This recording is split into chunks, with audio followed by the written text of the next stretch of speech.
ಸಭೆ ಅಲ್ಲ ರೀ, ಊಟ. ಸಭೆ ಹೆಂಗಾಗ್ತದೆ? ಸಭೆ ವೇದಿಕೆ ಹಾಕಿಸಿ ಸಂಬಂಧಪಟ್ಟಂಗೆ ಎಲ್ಲ ಪಕ್ಷದ ಮುಖಂಡರು, ಕಾರ್ಯಕರ್ತರು, ಮುಖ್ಯಮಂತ್ರಿ, ಸಚಿವ ಸಂಪುಟ ತೀರ್ಪು ಮಾಡಿದ್ರೆ ಸಭೆ. ಇದು ಊಟ ಅಷ್ಟೇ. ಊಟಕ್ಕೆ ಯಾವುದು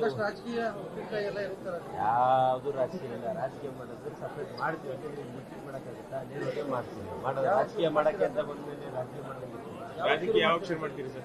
ಯಾವ ದಿನ ರಾಜಕೀಯ ಮಾಡೋದು ಶುರು ಮಾಡೋದಿಲ್ಲ. ನಮ್ಮ ದಿನ ರಾಜಕೀಯನೇ ಮಾಡೋದು ಬರುತ್ತೆ. ಟೈಮ್ ಬರುತ್ತೆ. ಜನವರಿ ಮಾತಾಡ್ತೀವಿ. ಜನವರಿ ಡೆಡ್ಲೈನ್ ಸರ್ ಅದು? ಯಾವುದು ಡೆಡ್ಲೈನ್ ಇಲ್ಲ. ನಿಮಗೆ ಜನವರಿಗೆ ಮಾತಾಡ್ತೀನಿ ಅಂತ ಮಾತು ಕೊಟ್ಟಿದ್ದೀನಿ, ಮಾತಾಡ್ತೀನಿ. ನೀವು ಜನವರಿಗೆ ಮಾತಾಡ್ತೀರಿ ಅಂತ ಏನು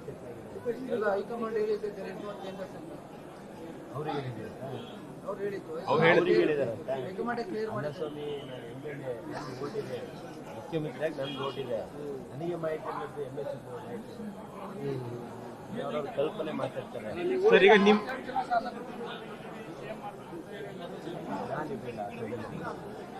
ಸರ್ ಈಗ ಜನವರಿ ಆರಾಮ ಮಾತಾಡಿ. ಜನವರಿ 1 ಅಂತ ಹೇಳ್ತಾ ಇದ್ದೀರಾ. ಇಷ್ಟು ಒಳಗೆ ಇತ್ಯರ್ಥ ಆಗುತ್ತೆ ಅನ್ನೋ ವಿಶ್ವಾಸ ನಿಮ್ಗೆ? ಏನ್ ಇತ್ಯರ್ಥ ಅಂದ್ರೇನು? ಸಿಎಂ ಬದಲಾಗ್ತಾರೆ ಇಲ್ವ ಅಂತ ಕನ್ಕ್ಲೂಷನ್. ಖಾಲಿ ಇದೆ, ಕುರ್ಚಿ ಖಾಲಿ ಇದ್ರೆ ಅದು ಇತ್ಯರ್ಥ ಆಗುತ್ತೆ. ಅದು ಈ ಹಿಂದೆ ಒಂದು ಹೇಳಿಕೆ ಕೊಟ್ಟಿದ್ದೆ, ರಫ್ತುದಲ್ಲಿ ಬರ್ಕೊಡ್ತೀನಿ ಡಿಸೆಂಬರ್ ಅಂತ. ಆ ಅವಧಿ ಮುಗಿಲಿ. ರಫ್ತುದಲ್ಲಿ ಬರ್ಕೊಟ್ಟಿದ್ದು ರಕ್ತ ಒಣಗಿದೆಯೋ, ರಕ್ತ ರೇಟಿಂಗ್ ಇದೆಯೋ ಇಲ್ಲ ಜನವರಿ ಮಾತಾಡ್ತೀನಿ. ಸರ್, ದೆಹಲಿಗೆ ಹೋಗ್ತೀರಾ ನೀವು? ಸೆಷನ್ ಇಲ್ಲ, ಈಗ ಯಾಕೆ ಮಾಡೋದು?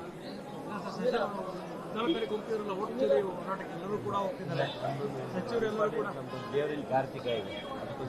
ಸರ್, ನೀವೇನೋ ಸಿಎಂ ಬದಲಾವಣೆ ಬಗ್ಗೆ ಮಾತಿಲ್ಲ. ಯತೀಂದ್ರ ಸಿದ್ದರಾಮಯ್ಯ ಪ್ರತಿದಿನ ಕೂಡ ಹೇಳ್ತಿದ್ದಾರೆ ಸಿಎಂ ಸಿದ್ದರಾಮಯ್ಯನವರೇ ಮುಂದುವರಿತಾರೆ, ಹೈಕಮಾಂಡ್ ಹೇಳಿದ್ದು ಅಂತ. ನಿಮಗೆ ಮೊನ್ನೆನೂ ಹೇಳಿದ್ದೀನಿ, ಇವತ್ತು ಹೇಳ್ತೀನಿ. MLAಗೆ CM ಮಾಡೋ ವೋಟ್ ಇದೆ. ಯಾರು MLA ಮಾತಾಡೋದ್ರೆ ನೀವು ಕನ್ಸಿಡರ್ ಮಾಡಬೇಡ್ರಿ ಅಂತ ಹೇಳಿದ್ದೀನಿ. ಅಂತರಲ್ಲಿ MLC ಅವ್ರು ಮಾತಾಡೋದು ಕನ್ಸಿಡರ್ ಮಾಡ್ತೀರಾ? ಮಾತ್ರ ಅಲ್ಲದೆ ಸಿಎಂ ಪುತ್ರ ಅನ್ನೋ ಕಾರಣಕ್ಕಾಗಿ ಅವ್ರು ಹೇಳಿಕೆ. ನಾನು CM ಪುತ್ರ, ಅವ್ರು ಜಾಸ್ತಿ ಮಾಹಿತಿ ಗೊತ್ತಿರುತ್ತಲ್ಲ. ನಾನು CM ಪುತ್ರ, ಜೈಲ್ ಪಡೆ ನಮ್ಮ ದೊಡ್ಡಪ್ಪ. ಹಂಗಂದ್ರೆ